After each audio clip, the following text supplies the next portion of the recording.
अस्सलामुअलैकुम नाजरीन, आप तमाम का 90S न्यूज़ में इस्तकबाल है।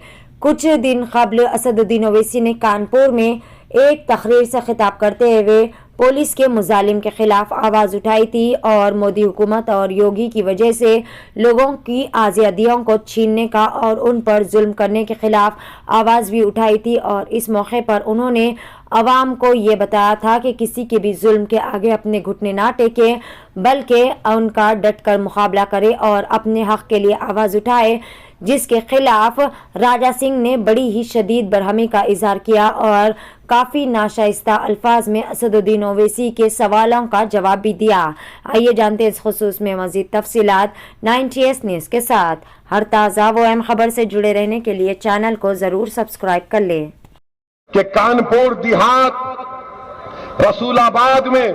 रसूलाबाद पुलिस स्टेशन में एक 80 साल के बुजुर्ग मोहम्मद रफीक को पुलिस स्टेशन में इनकी दाढ़ी नोची गई और उन पर पेशाब किया गया और ये हरकत करने वाले का नाम एसआई है गजेंद्र पाल सिंह।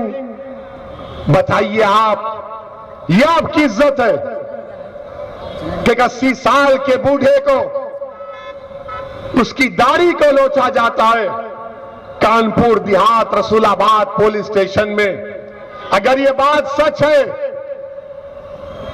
तो शर्मिंदगी नहीं बल्कि तकलीफ होती है कि तुमने दाढ़ी देखी और कहा कि इसकी दाढ़ी को नोचा जाएगा। क्या हमारी दाढ़ी से तुमको नफरत क्यों है?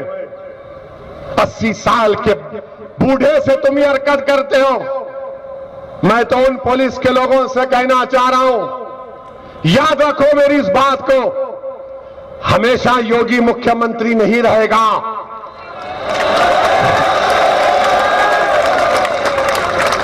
हमेशा मोदी प्रधानमंत्री नहीं रहेगा।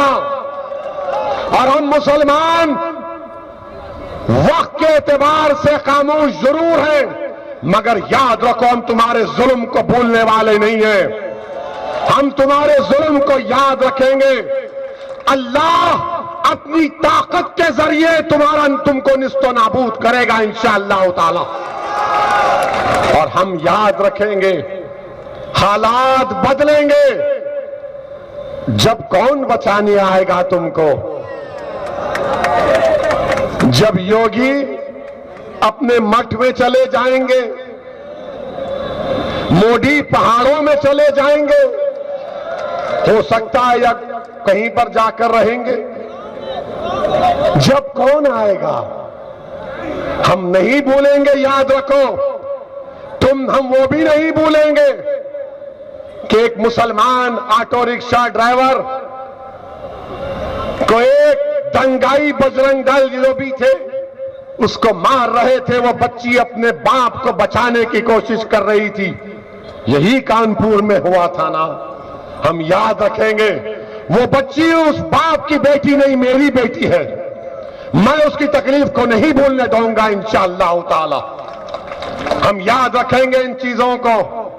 और आप अगर समझ रहे हैं कि लट लेके मारेंगे, टीवी पर दुनिया ने देखा कि बाप है, गोद में मासूम सा बच्चा है और पुलिस के थानेदार लट से मार रहे हैं। बाप कह रहा है बच्चे को लगेगी, बच्चे को लगेगी। गाड़ी में एक आदमी बैठा हुआ है तो थानेदार साहब कह रहे हैं हीरो बनता है, तुझे हीरो बनाऊंगा। अरे तुम आज अपने वर्दी की ताकत पर जिसको डरा रहे हो कि हीरो बनेगा, कल तुम जीरो बनोगे इंशाअल्लाह ताला। आज मेरे पास हमारे हैदराबाद के बड़े साले साहब जी का एक वीडियो आया। यूपी चुनाव में वो अपनी पार्टी के कैंडिडेटों को खड़ा करके पार्टी प्रचार कर रहा है। तो उस मीटिंग में ये कहता है कि मोदी और योगी के बाद हिंदुओं का रखवाला कौन रहेगा। तो मैं उसको कहना चाहूंगा कि जब जब औरंगजेब जैसे मादरचोद पैदा होंगे इस दुनिया में, तब तब छत्रपति शिवाजी महाराज और महाराणा प्रताप जैसे योद्धाएं पैदा होंगे इस धरती पर। और तुम जरा तुम्हारा इतिहास याद कर लेना कि जब जब हिंदुओं ने तलवारें उठाई तो तुम्हारे बाप दादाओं ने तलवार के डर से सलवार पहन लिए थे। ये इतिहास तुम्हारा है। और तुम हिंदुओं की रक्षा के बारे में उनको कौन देखेगा ये मत सोचो, क्योंकि हमारे धर्म में ये लिखा हुआ है, हमारे ग्रंथों में ये लिखा हुआ है कि जब जब धर्म पर अत्याचार होगा तब तब कोई ना कोई रूप में धर्म को बचाने के लिए एक महान पुरुष का जन्म इस धरती पे होगा। सो इस जन्म में वो महापुरुष योगी जी, मोदी जी है, अमित शाह जी है। हमारे पास बहुत है बेटा, लेकिन तुम्हारे पास कौन है? एक जाने के बाद तो दूसरा नहीं आएगा, ये बात ध्यान रख ले बेटा। चुनाव प्रचार कर रहा है, चुनाव प्रचार कर, तरीके से कर, चुनाव अच्छे से लड़। ये उल्टी सीधी बातें करके हिंदू और मुसलमानों में नफरत पैदा करने का काम मत कर। यहाँ के मुसलमानों को तू नहीं देखता है बेटा, वहां के मुसलमानों को क्यों तू चूतिया बनाने चला?